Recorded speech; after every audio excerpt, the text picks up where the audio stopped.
टूटकर ही पूरे होते हैं? क्या एक पल की मुलाकात से किसी की किस्मत ऐसी बदल सकती है जिसकी किसी ने कल्पना भी न की हो? आज की कहानी आपको सोचने पर मजबूर कर देगी कि क्या वाकई किस्मत दोबारा मौका देती है। आज सुबह की हल्की धूप आदित्य की खिड़की से झांक रही थी और उसी धूप में उसकी थकी हुई आंखें चमकने की कोशिश कर रही थीं। उसने रात भर पढ़ाई की थी। सरकारी नौकरी का इंटरव्यू आज था और यही उसकी जिंदगी का सबसे बड़ा मौका था। उसकी मां बिस्तर पर लेटी हुई थीं। खांसी रुक नहीं रही थी और पिता अखबार के पीछे से बार बार आदित्य को देख रहे थे, जैसे उनका दिल कह रहा हो, बेटा, आज वक्त को बदल देना। आदित्य ने जूते मां की पुरानी साड़ी से साफ किए, बाल ठीक से संवारे और एक बार फिर बैग उठाकर तैयार हो गया। नए कपड़े तो नहीं थे, लेकिन उसका इरादा चमक रहा था। आंखों में एक सपना और दिल में जिम्मेदारी का बोझ था। मां ने कांपते हाथों से उसका माथा छुआ और कहा, बेटा, यह लड़ाई सिर्फ तेरी नहीं है, यह हमारे पूरे घर की आखिरी उम्मीद है। आदित्य ने उनके पैर छुए और बिना कुछ बोले चल पड़ा। उसका दिल अंदर से डरा हुआ था, लेकिन चेहरा पत्थर की तरह शांत था। सरकारी दफ्तर की पुरानी बिल्डिंग, लंबा बरामदा और दर्जनों युवा अपनी अपनी बारी का इंतजार कर रहे थे। हर चेहरा कह रहा था, बस एक बार लग जाए नौकरी, सब ठीक हो जाएगा। जब आदित्य का नाम पुकारा गया तो उसका दिल एक बार धड़का जरूर, लेकिन उसने अपने कदम नहीं रोके। वह धीरे धीरे इंटरव्यू हॉल की ओर बढ़ा। हर कदम उसके 5 साल के संघर्ष को अपने साथ लिए हुए थे। जैसे ही उसने दरवाजा खोला, सामने 3 लोग बैठे थे, 2 पुरुष और एक महिला। और उस महिला को देखते ही उसकी सांसें जैसे रुक गईं। वह चेहरा, वह आंखें, वह अहाना थी। वही अहाना जिससे आदित्य ने कभी 7 फेरे लिए थे और जिसने 5 साल पहले उसी रिश्ते को अपने घमंड में तोड़ दिया था। आज वही अहाना अफसर बनकर उसी का इंटरव्यू लेने के लिए बैठी थी। आदित्य का चेहरा एक पल को फीका पड़ गया। पलकों में पुरानी यादें उमड़ पड़ीं, पर उसने खुद को संभाला। कुर्सी खींचकर बैठ गया और सोच लिया, आज सिर्फ मेरा नाम नहीं, मेरी मेहनत जवाब देगी। मेरे जज्बे की परीक्षा है यह। आदित्य ने अपनी सांसों को काबू में किया और सिर ऊंचा रखकर सामने देखा। तीनों इंटरव्यूअर आदित्य का बायोडाटा पढ़ रहे थे, लेकिन आहाना वह कभी कागज देखती, कभी आदित्य का चेहरा। उसकी आंखों में एक झिझक थी और शायद एक डर भी कि कहीं यह सामना उस तूफान को न जगा दे जिसे उसने खुद 5 साल पहले छोड़ा था। लेकिन आदित्य के चेहरे पर न कोई शिकायत थी, न कोई झुकाव, बस एक गहरा आत्मविश्वास था। वह आदित्य अब वही नहीं था जो कभी आहाना के तानों में चुप रह जाता था। वह अब तप कर निकला हुआ लोहा था जो अब झुकना नहीं जानता था। इंटरव्यू शुरू हुआ। पहले सवाल पर आदित्य का जवाब सीधा और साफ था। दूसरा सवाल आया। आदित्य की आवाज थोड़ी और गूंजने लगी। तीसरे, चौथे, पांचवें। हर सवाल पर आदित्य का जवाब जैसे तैयार ही था। उसे किताबें याद नहीं थीं, उसे जिंदगी के तजुर्बे याद थे। हर वाक्य में उसका दर्द था, उसका धैर्य था और उसका सपना था। आहाना अब बस सुन रही थी। उसके होंठ सूख चुके थे और आंखें भरने लगी थीं। वह आदित्य जिसे कभी उसने कहा था, मैं कोई नौकरानी नहीं हूं, वही आदित्य आज सामने बैठा था, शालीनता से, गरिमा से और उस गहराई से जवाब दे रहा था जिसे कोई घमंडी इंसान कभी समझ ही नहीं सकता। आधे घंटे का इंटरव्यू खत्म हुआ। आदित्य ने सभी का धन्यवाद किया, आहाना की ओर बिना किसी कटाक्ष या शिकायत के देखा और बाहर निकल गया। लेकिन किस्मत की कहानी अब भी पूरी नहीं हुई थी। वह जैसे ही बाहर आया, पीछे से किसी ने धीमी आवाज में पुकारा, आदित्य, अगर तुम्हारे पास 2 मिनट हों तो मैं कुछ बात करना चाहती हूं। आदित्य रुका। उसने पीछे मुड़कर देखा। आहाना वहां खड़ी थी। आंखें नम थीं, चेहरे पर अजीब सी थकान थी और आवाज में नमी। आदित्य ने न ज्यादा सोचा, न कुछ पूछा, बस सीधा बोला, 2 मिनट क्या? अगर तुम्हें मुझसे कुछ कहना है तो मेरे पास जितना समय तुम्हें चाहिए उतना है। पास के एक छोटे पार्क में दोनों साथ चलने लगे, जहां कभी दोनों ने साथ सपने देखे थे। आज वही दो लोग फिर एक बेंच पर थे, लेकिन बीच में 5 साल की दूरी और हजारों अनकहे जज्बात थे। पार्क की वह पुरानी सी बेंच, जिस पर कभी मासूमियत और मोहब्बत के किस्से गूंजा करते थे, आज वहां चुप्पी बैठी थी। अहाना और आदित्य दोनों साथ थे, लेकिन उनके बीच की हवा भी खामोश थी। सिर्फ दूर बच्चों की हंसी सुनाई दे रही थी और पास की सूखी पत्तियां जमीन पर गिरने की आवाज कर रही थीं।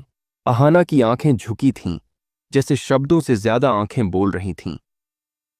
बहुत देर चुप रहने के बाद उसने अपनी भीगी आवाज में कहना शुरू किया, आदित्य। शायद अब कहने का हक नहीं बचा, लेकिन कहना जरूरी है। गलती मेरी थी, और उससे भी बड़ी गलती यह थी कि मैंने कभी अपनी गलती को समझा नहीं। आदित्य बिना बोले उसकी तरफ देखता रहा। अहाना आगे बोली, जब हमारी शादी हुई थी, मैं घमंड में थी। पापा ने दहेज दिया, जमीन थी, पैसा था। मां ने रोज समझाया, तू बहू नहीं है, महारानी है। ये तेरा ससुराल नहीं, तेरा हक है। और मैं वही मान बैठी। मुझे लगा घर चलाना मेरी जिम्मेदारी नहीं है, बल्कि सबको मुझे झेलना पड़ेगा। मैंने तुम्हारे माँ पापा को कभी माँ बाप समझा ही नहीं। मैंने तुम्हें भी कभी वह प्यार नहीं दिया जिसके तुम हकदार थे। उसके होंठ कांपने लगे, आंखों से आंसू खुद ब खुद टपकने लगे। जब मैंने तुम्हें छोड़ा, तलाक दिया और मां के पास वापस चली गई, तो कुछ वक्त सब ठीक लगा। तुम्हारे दिए पैसे से मां ने अच्छे से रहना शुरू किया। लेकिन फिर एक दिन मां चली गई, और उसके बाद मुझे पता चला, घर सिर्फ दीवारों से नहीं, अपनापन से बनता है। आदित्य की आंखें अब भीगी हुई थीं, लेकिन उसने खुद को संभाले रखा। अहाना बोली, भैया भाभी ने मुझे बोझ समझा, ताने दिए, खाना तक टाल कर दिया गया। और तब समझ में आया कि जो घर मैंने छोड़ा था वह मेरा था, और जहां मैं लौटी थी वह कभी मेरा था ही नहीं। उसने लंबी सांस ली और कहा, मैंने नौकरी के लिए अप्लाई किया, कई ठोकरें खाईं, और फिर यहां कॉन्ट्रैक्ट जॉब मिली। छोटी तनख्वाह है, लेकिन गुजारा हो जाता है। बस दिल नहीं संभलता। कुछ देर के बाद आदित्य ने धीमे से पूछा, और यह सिंदूर, ये मंगलसूत्र? अहाना ने अपने गले को छूते हुए जवाब दिया, यह अब भी तुम्हारे नाम का है, आदित्य। तलाक के बाद भी मैंने इसे नहीं उतारा। न किसी और से जुड़ पाई, न जुड़ना चाहा, क्योंकि तुमसे टूटा था, और किसी और से जुड़ जाना मुझे बेईमानी लगती थी। अब आदित्य की आंखों से भी पानी बह निकला, लेकिन ये आंसू गुस्से या दुख के नहीं थे। ये थे उस इंसान के आंसू जो बहुत सह चुका था, और अब सामने बैठे उस इंसान को सच में बदलते देख रहा था। अहाना की नम आंखों में अब पछतावे से ज्यादा उम्मीद झलक रही थी। उसका चेहरा जैसे कह रहा था, मैं टूटी हूं, पर अब बदल चुकी हूं। आदित्य कुछ पल उसे देखता रहा। फिर उसने चुप्पी तोड़ते हुए धीमी आवाज में पूछा, तो अब क्या चाहती हो अहाना? अहाना ने कांपते होंठों से बस एक सवाल किया, क्या हम फिर से एक साथ नहीं रह सकते आदित्य? क्या इतना कुछ होने के बाद भी तुम मुझे फिर से अपना सकते हो? आदित्य की आंखें एक पल के लिए बंद हो गईं। वह 5 साल उसकी आंखों के सामने घूम गए।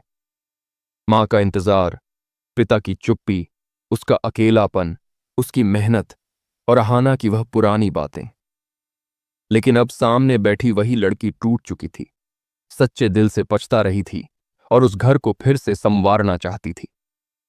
आदित्य ने एक गहरी सांस ली और उसकी ओर देखकर कहा, अगर तुम सच में बदल चुकी हो, अगर तुम अब समझ चुकी हो कि घर घमंड से नहीं, अपनापन से चलता है, तो हां, मैं तुम्हें दोबारा अपना सकता हूं। लेकिन इस बार हमारे बीच कोई तीसरा नहीं होगा। न कोई मां की उल्टी बातें, न कोई घमंड, बस हम दोनों और हमारी समझदारी। अहाना ने उसकी बात पर सिर झुका दिया। मैं अब वही बनना चाहती हूं जो मैं पहले दिन बन सकती थी, लेकिन नहीं बनी। मैं अब इस रिश्ते को दिल से निभाना चाहती हूं आदित्य। कुछ ही दिनों में आदित्य अपने गांव लौटा, और फिर एक सुबह अहाना को लेने उसके मायके पहुंचा।